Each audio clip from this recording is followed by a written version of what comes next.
The baby wouldn't stop crying. Dante had been screaming for 40 minutes straight. 40 minutes. The private charter jet cut through the dark sky somewhere between Miami and New York, and every single person on board had already tried everything. The bottle, the pacifier, the rocking. Nothing landed. Nothing held. Cale sat near the back of the plane, hands moving on autopilot, folding tiny onesies into a soft leather bag. His fingers kept moving even when his mind had started to drift. Fold. Stack. Press. The motion kept him steady. Dante's cries filled the cabin like a siren that couldn't find its off switch, and Cale told himself, just breathe. Just keep breathing. His phone sat face up on the seat beside him. It lit up. A call. Incoming. Rafe's name across the screen. But Cale hadn't answered it. The line just opened. Static first. Then the unmistakable bass of Rafe's voice cutting through the hum of the aircraft engine on the other end. After the pup is born, we'll relocate him. Cale's hands stopped. He won't stay in the main estate. The onesie slipped from his fingers. Small, white, soft. It hit the floor of the jet and Cale didn't pick it up. Relocate. The word moved through him slow and deliberate, like cold water filling a room from the bottom up. He sat completely still. Dante was still crying somewhere near the front of the cabin. The engines hummed. Someone's heels clicked against the aisle. The whole world kept moving, and Cale could not move at all. Then Tycho's voice. Lower. Almost bored. He won't fight it. A pause. Soren's voice next. He's too soft for this world. Too soft. Cale exhaled through his nose. Slowly, like releasing something he'd been holding for months. He reached down, picked up the onesie, and folded it with both hands. Precise. Careful. He placed it back on top of the stack. Then he looked out the small oval window into the black nothing beyond the glass. Too soft. That word should have made him angry. Didn't. What it did was worse. It confirmed something he had been pushing to the edge of his thoughts for the better part of a year. Something he kept stepping around. Something he kept finding reasons to explain away. Rafe hadn't said those words like he was insulting Cale in private. He said them like he was stating a fact. A logistical detail in a larger plan. Like Cale and the baby were variables in an equation. Factors to manage rather than people to love. Dante's crying began to soften near the front of the cabin. One of the attendants must have found the right rhythm. The quiet crept back in, and the quiet was somehow worse. Cale pressed his palm flat against the folded clothes. He thought about the last 6 months. The meetings he wasn't invited into. The calls that ended the moment he walked into a room. The way Rafe would look at Tycho across a table when a decision was being made and Cale was sitting right there.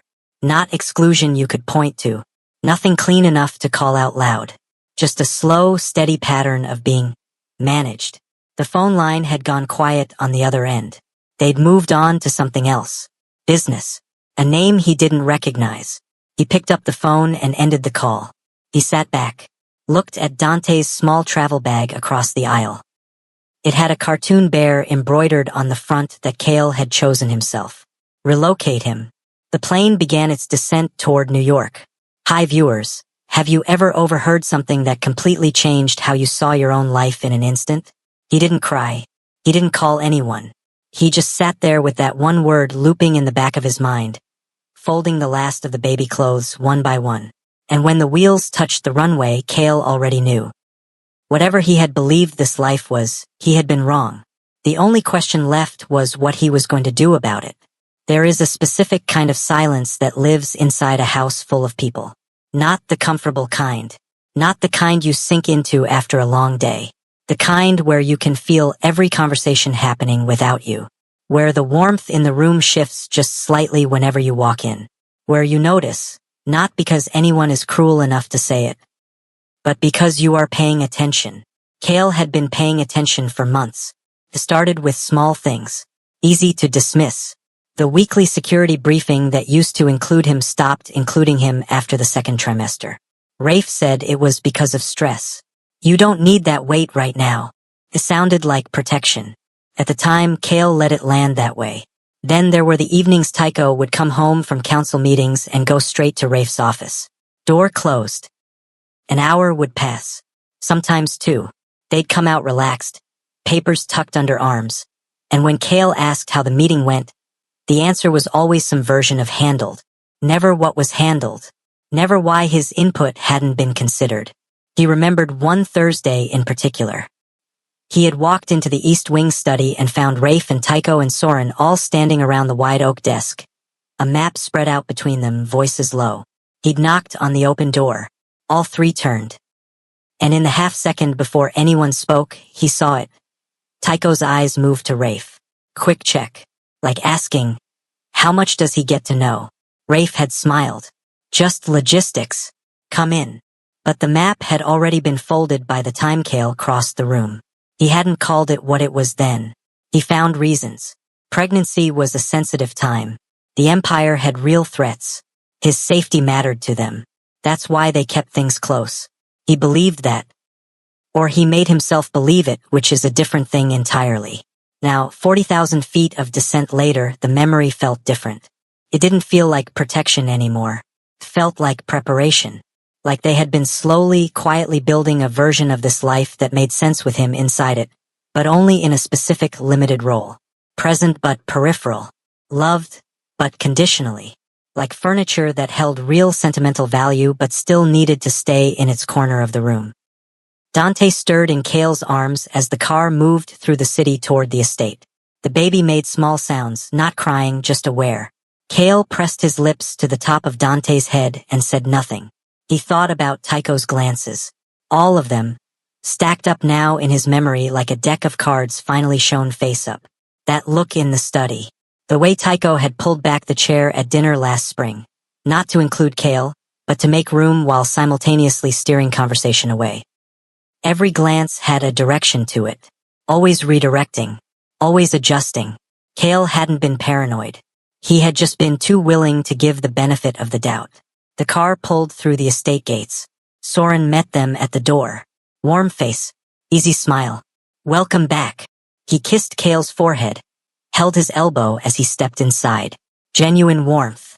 That was the complicated part. These were not cold men. They were not unkind in ways that showed. That's what made it so hard to name.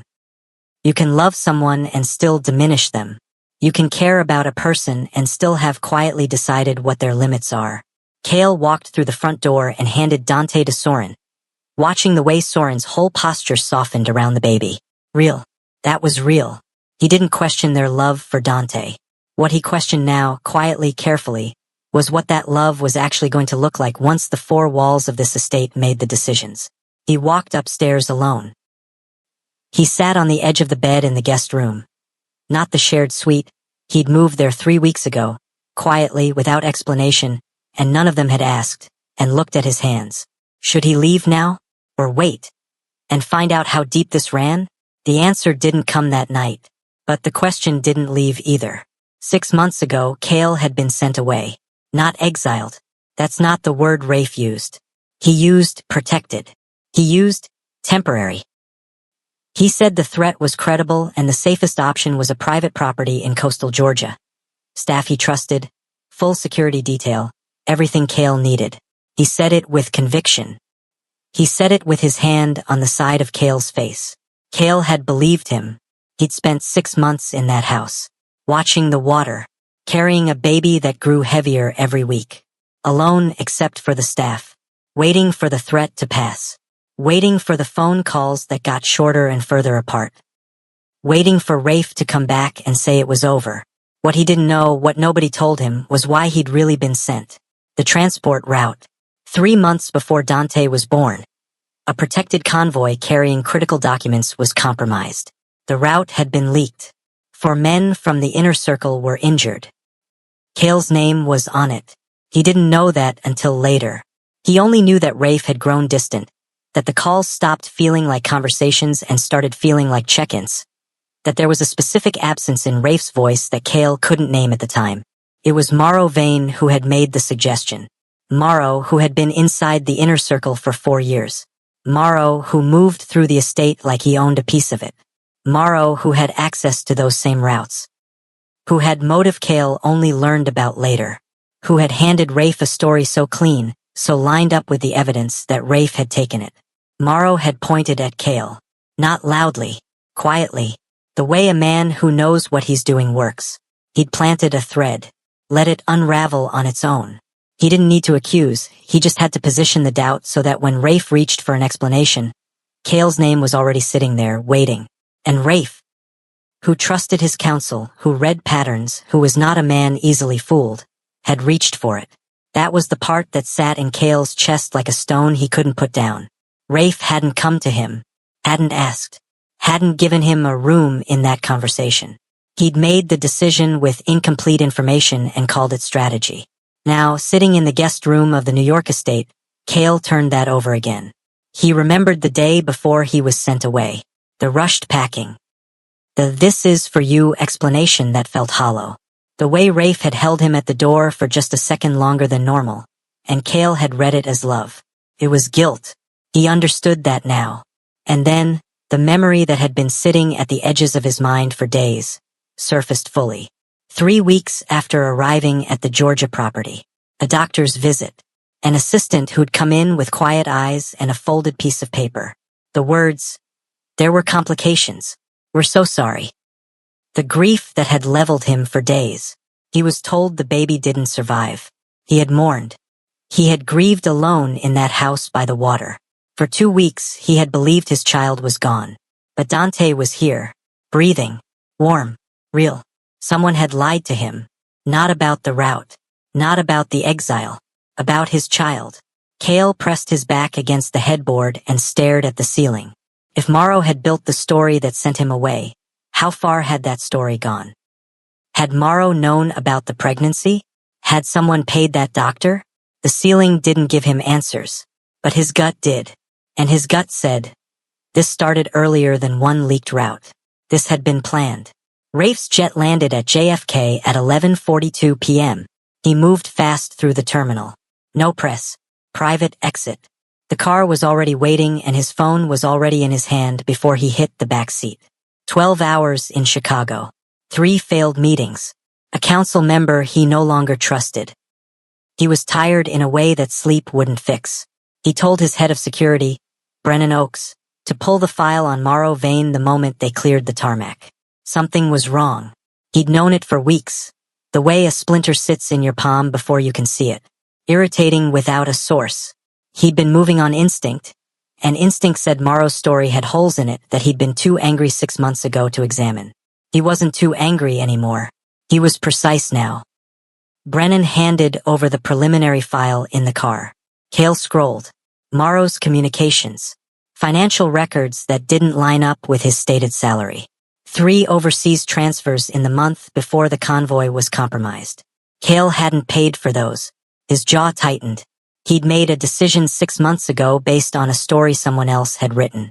He'd moved fast. He'd protected the estate. He'd sent Cale away and told himself it was necessary and not cruel, that there was a difference between exile and safety, that a man of his position couldn't afford sentimentality when the facts were on the table.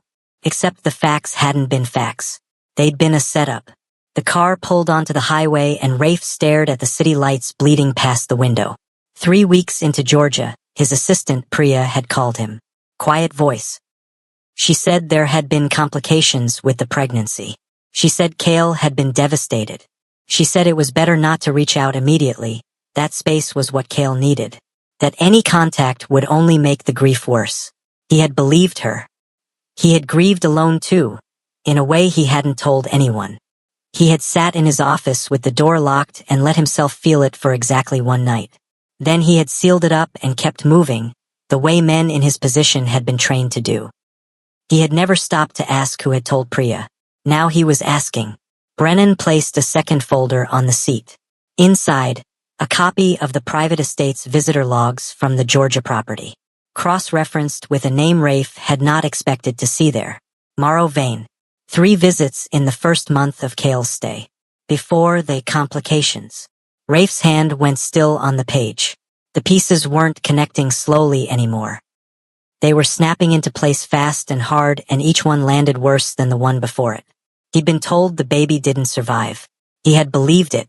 He had carried it. But Brennan had pulled records from the estate's medical log that evening, and there was no record of a miscarriage. No emergency visit. No hospital transfer. No documentation of any kind. There was, however, a discharge note dated 2 weeks after the alleged loss. Routine. Healthy. A healthy child. Departed from Georgia with Cale. Travel destination unspecified. Rafe closed the folder. He didn't speak for the remainder of the ride. When the car turned through the gates of the New York estate, the front windows were lit. The house was quiet but awake. And when Rafe stepped out of the car, the first thing he heard, faint through the upstairs window of the guest wing, was a baby crying. Not the ghost of grief. Not memory. Real. Alive. He stood completely still in the driveway. His whole chest restructured itself around that sound. And then something else. A light in the guest room window, shifting, the shadow of someone moving behind the curtain, arms rocking. Cale. Cale was here. Rafe's security lead said his name twice before he answered. He didn't hear the second time. He was already moving toward the door. Cale heard the car. He was standing at the window, Dante on his shoulder, doing slow circles in the small space between the bed and the dresser, the only routine that quieted the baby at this hour. He heard gravel, then doors, then the low exchange of voices that moved through the night air the way Rafe's voice always moved, like it expected to be heard. He stopped walking. His heartbeat didn't panic. It sharpened. He had known this moment was coming. He had thought about it on the plane, in the car, in the quiet stretch of hours before sleep had refused to show up. He had run through versions of it. The confrontation he would demand. The silence he would hold. The words he would make cold and precise and untouchable so they landed right. None of those versions involved standing in a guest room in bare feet with a 6-week-old on his shoulder. Dante made a small sound against his neck. Cale pressed his hand flat against the baby's back and stayed still. Footsteps in the hall. Pausing outside the door. A knock. Not aggressive. Not entitled. Just a knock. That alone was unexpected. Rafe did not knock on doors inside his own estate. He moved through this house like every wall in it answered to him. Cale waited 3 seconds. Then he turned and crossed to the door and opened it. Rafe stood in the hallway in his travel clothes. Dark jacket. Open collar. Eyes that had done something in the hours since whatever Cale imagined had happened. They dropped the armor. Not all of it. Not even most of it. But enough that Cale could see something underneath. Neither of them spoke first. Dante shifted and made another small sound. Rafe's gaze moved from Cale's face to the baby. And something in his expression. Not softness exactly, more like a fault line giving way. Broke open briefly before he pulled it back.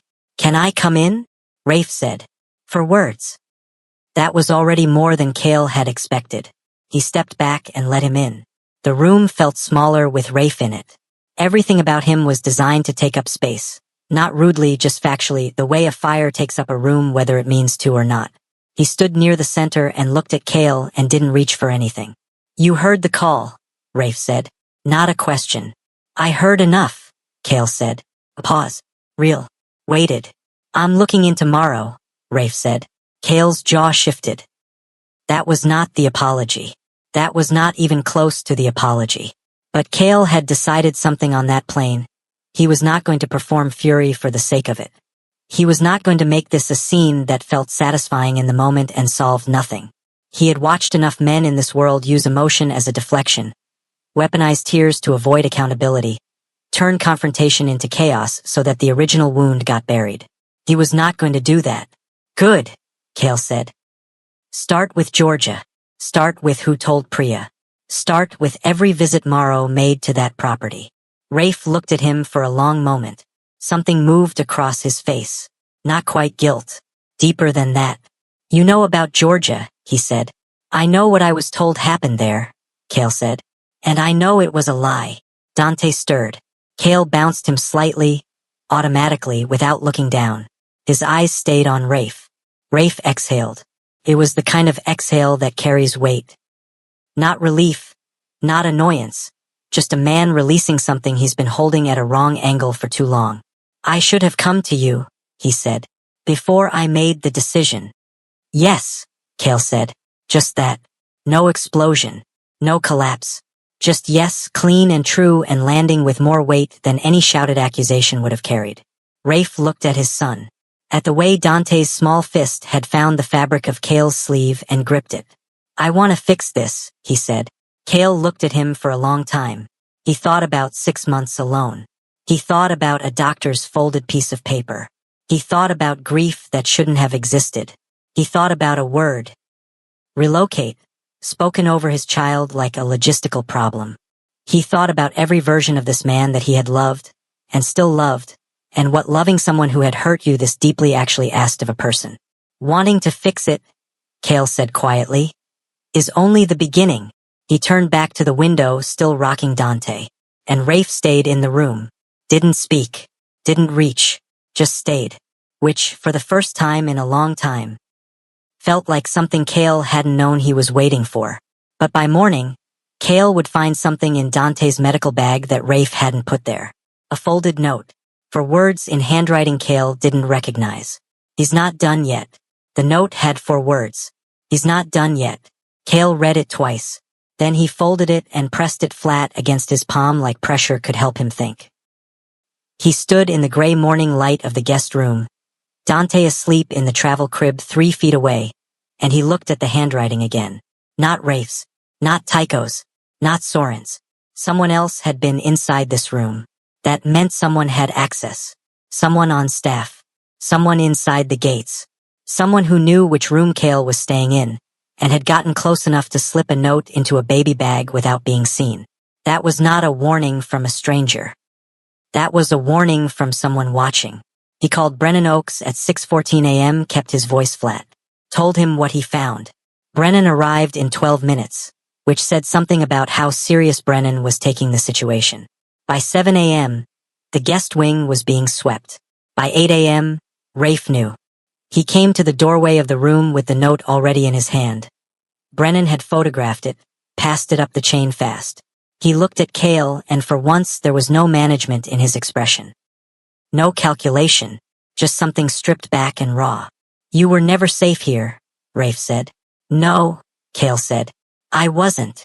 That landed hard on both of them. The investigation into Morrow Vane had already begun the night before, but this shifted the scope. This wasn't about a leaked route anymore. This wasn't about one man's loyalty being compromised. Someone had been running a longer game, and Morrow had been one piece of it. Brennan's team pulled the full visitor record. Cross-referenced estate staff against Morrow's financial transfers. Took 3 hours. The name that came back was Lexon Pruitt, head of overnight security. 6 years with the estate. Decorated record. Absolutely trusted. Rafe read the name and didn't speak for 30 seconds. That's how betrayal works in these circles. It doesn't come from the obvious threat. It comes from the chair at the table you never questioned. Lexon had been feeding Morrow information for 14 months. Route schedules. Personal calendars. Cale's medical appointments. The Georgia address. Priya's direct line. Everything Morrow had needed to build the story that dismantled Cale's position in this house. Lexon had provided. And the fake miscarriage report? Lexon had arranged the doctor. Had arranged the folded paper. Had made sure the grief landed cleanly so that nobody would question why Cale stayed in Georgia so long. Pause on that. A healthy baby. A mourning husband. A fabricated death. Designed to separate a father from his child while the Real plan moved forward. What was the real plan? That took until afternoon. Morrow had a buyer. A rival faction that had been trying to dismantle Rafe's council from the inside for 2 years. Morrow's plan wasn't just about loyalty. It was about positioning. If Cale, who had spent years building quiet alliances with neutral parties through exactly the kind of soft diplomacy Soren had dismissed on that call, was removed from the picture, the council's emotional intelligence walked out with him. The factions Cale had kept steady would drift. The rival group would move in. It was a long play, patient, quiet, and it had almost worked. Rafe called a council meeting at 4 p.m. Cale was in the room. Not as a courtesy, not as a symbolic gesture. Rafe pulled out his chair, set the file on the table, and said, clearly to everyone present, "He stays. He's heard. That's done." Nobody argued. Lexon was arrested by evening. Morrow's location was traced to a hotel in Philadelphia. An extraction team was already moving. But Cale knew the moment Morrow was in custody, the real questions would start. Why had the rival faction wanted him gone specifically? What did they know about Dante that Cale didn't yet? Morrow Vane was brought in on a Thursday. He looked smaller in person than the version Cale had built in his mind over the past 48 hours. Medium height, neat clothes. The kind of face that reads instantly as reasonable, which was exactly the point, exactly the tool, exactly why he had lasted as long as he had inside this world. Cale didn't attend the interrogation. He didn't ask to. He sat in the kitchen with Dante on the activity mat and listened to the house breathe around him. Soren came in at some point and made coffee without asking if Cale wanted any. Just set a mug on the counter within reach. Said nothing. Sat down across the table with his own. That was something. Not an apology. Not even close to one. But it was the first time in months Soren had occupied the same space as Cale without either managing it or exiting it. Just sitting. Present. Cale wrapped both hands around the mug. You knew I was in Georgia for too long, he said. Not an accusation. A fact. Soren's jaw moved. He looked at the table. I asked Rafe about it twice. What did he say? That you needed space. Cale nodded slowly. He believed that. He believed Soren had asked. He also understood that asking once and accepting the answer wasn't the same as pushing back. And Soren was not the kind of man who pushed back on Rafe when Rafe had already decided. That's something you'll have to sit with, Cale said. Soren nodded. He didn't argue. He just nodded and drank his coffee and stayed at the table. That was the first real moment. Not dramatic. Not cinematic. Just two people in a kitchen choosing not to walk away from an uncomfortable truth. Trust doesn't rebuild in speeches.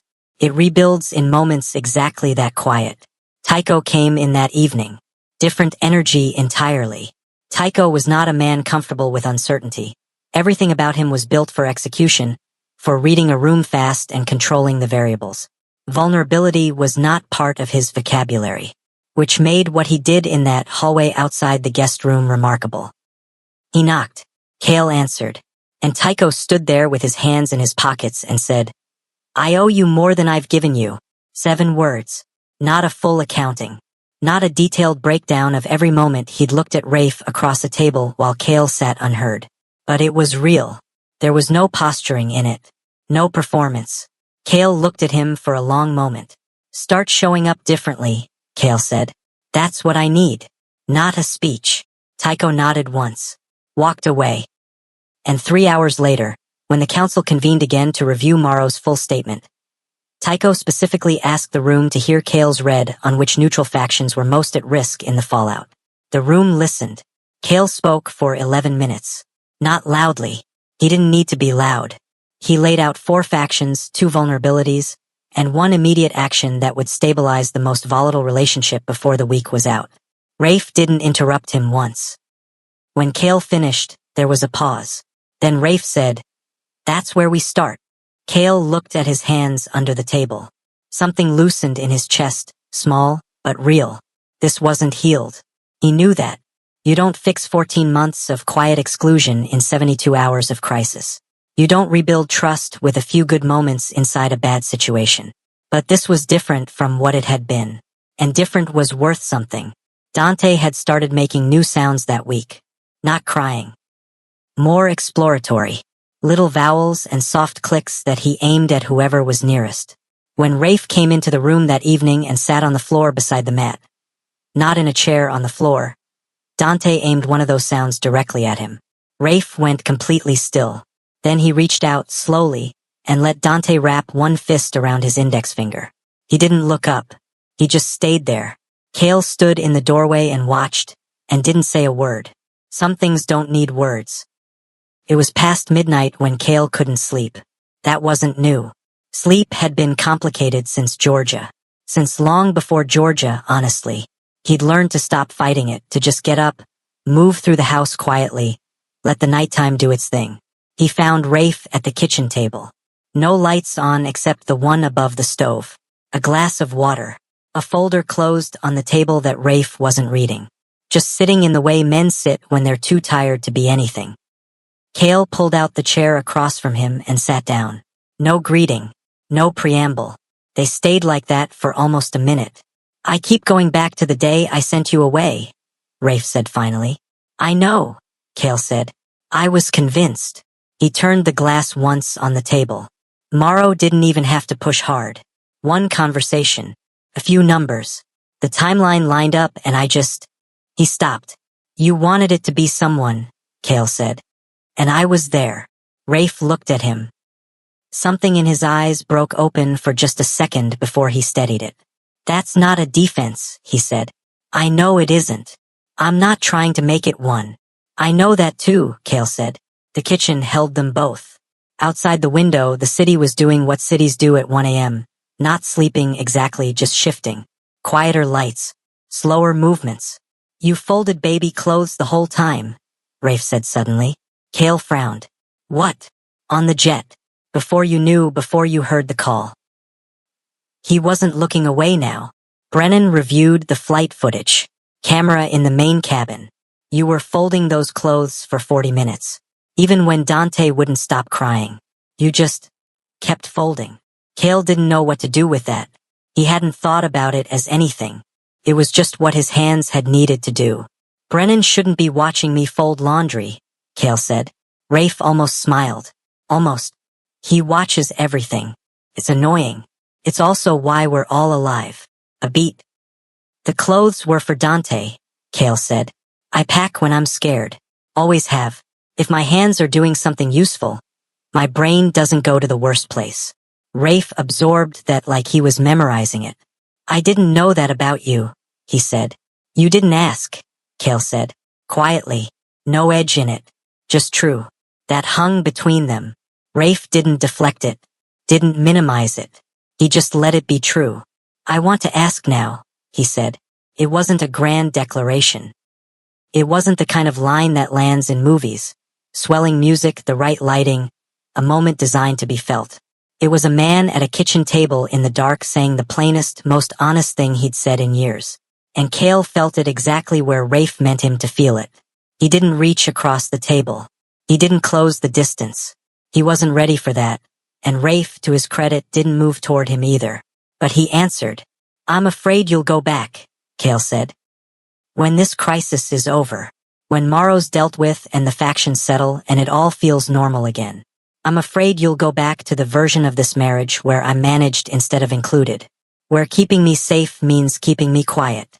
Rafe didn't rush to reassure him. He sat with it. That was the right thing to do.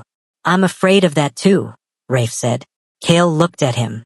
Not of doing it consciously, Rafe said. Of doing it without realizing. Of waking up 6 months from now and finding out I slipped back because it was easier. Because this is how I learned to operate and I haven't learned a different way yet. He paused. That scares me. Honesty without armor is a hard thing to witness. Especially from a man who has worn armor so long he's forgotten it's there. Kale stood after a while. He picked up Rafe's empty glass and set it in the sink. He paused at the edge of the kitchen. Learn the different way, he said. That's all I'm asking. He went back upstairs. Rafe sat alone in the kitchen for another hour. But when morning came, Kale found a handwritten note. Rafe's handwriting. On the counter beside the coffee maker. 6 words. I'll start learning. Don't give up. Kale folded it and put it in his pocket. He didn't answer yet, but he kept it.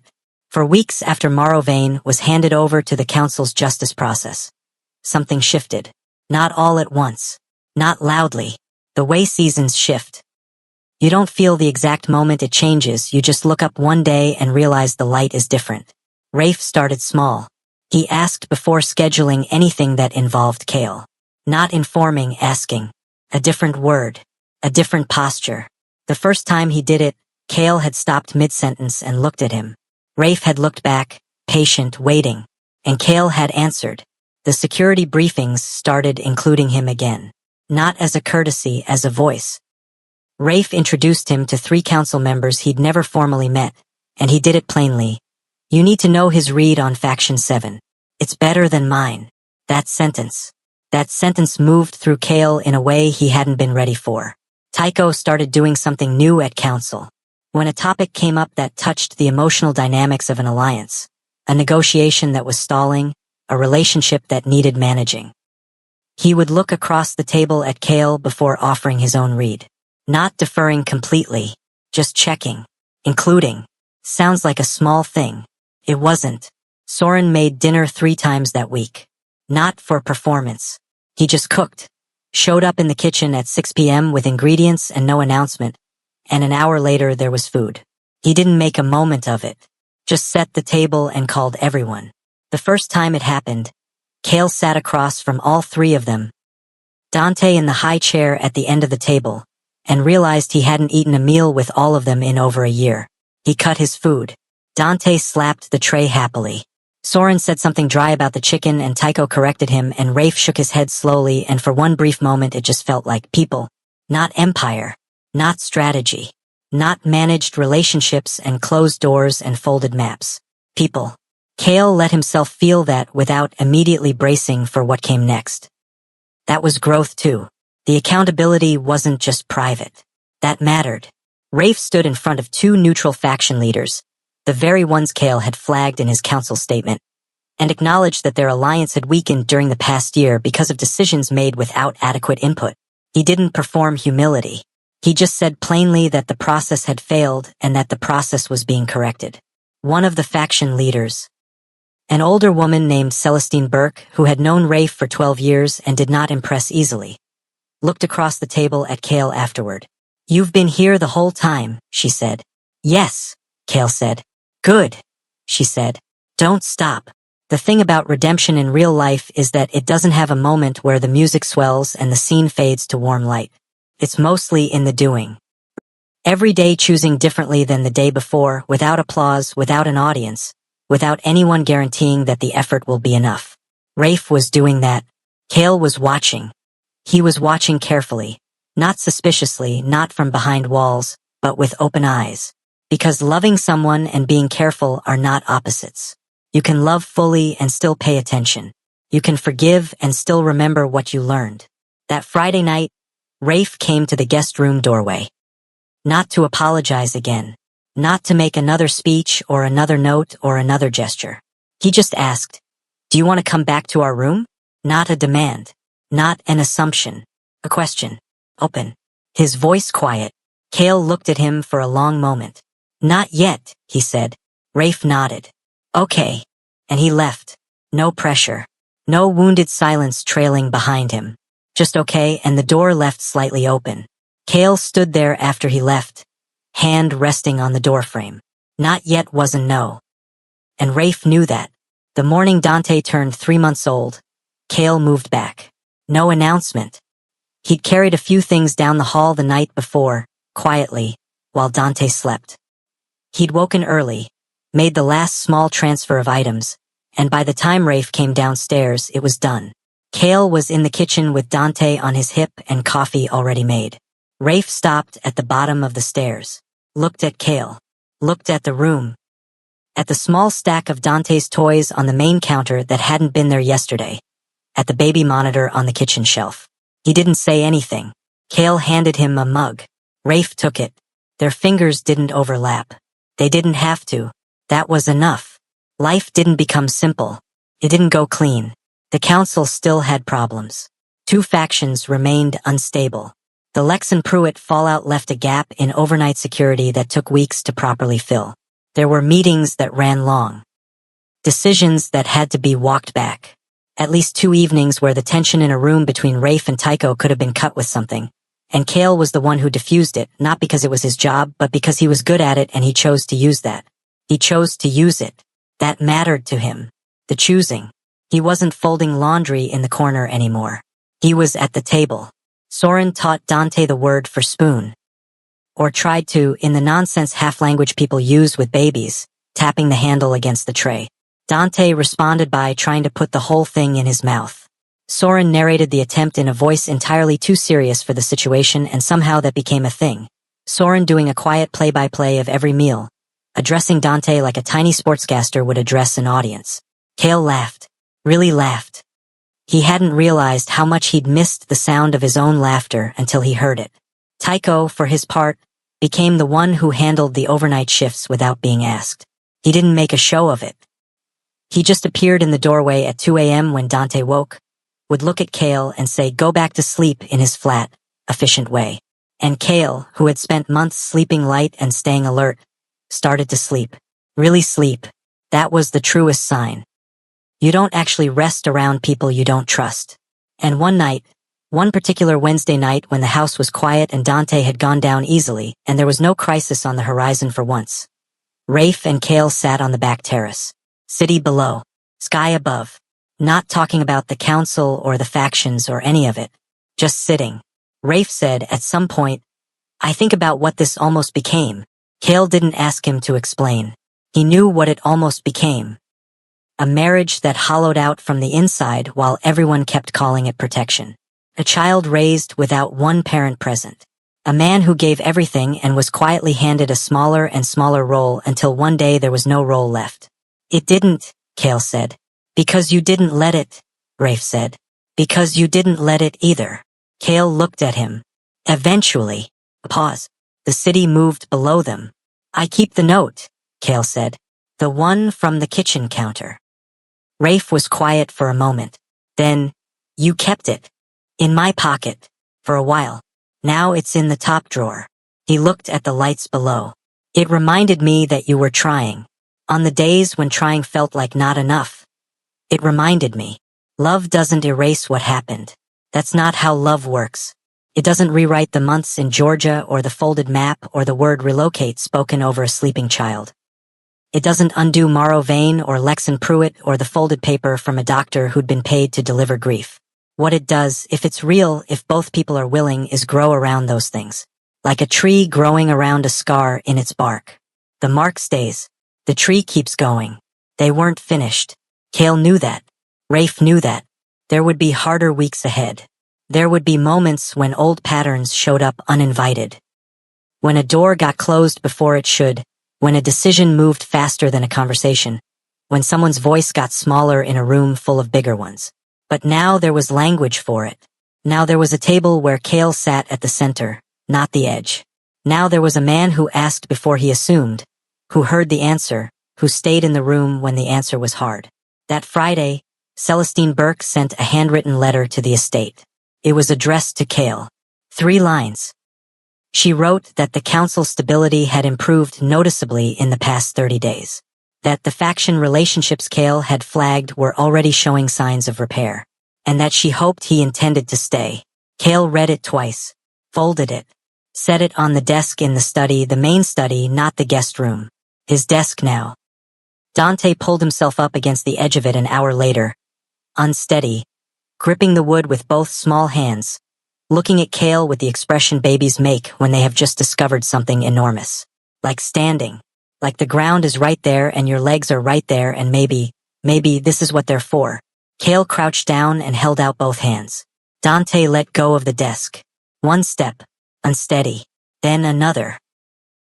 He made it 3 steps before he sat down hard on the rug, looked at his own hands like they had personally surprised him, and then looked up at Cale with a face full of delight. Cale sat on the floor beside him. He was still there when Rafe walked in 20 minutes later and found them both on the rug, Dante attempting the same 3 steps in a new direction, Cale watching with the full weight of his attention. Rafe sat down on the floor too. No chair. No desk between them. No door. Just the 3 of them on the floor, watching something small and determined take its first steps. Healing doesn't always roar. Sometimes it shows up on a rug on a Friday afternoon. It whispers. And that is enough. If the story moved you, hit subscribe and turn on your notifications so you don't miss the next story coming to this channel. Every story we share here is about real choices, love, strength, rebuilding, and what it actually takes to rise. Drop a comment below and tell us. What part of this story hit you hardest? Your words might be exactly what someone else needs to read today. Share this with someone who needs to hear it. We'll see you in the next one.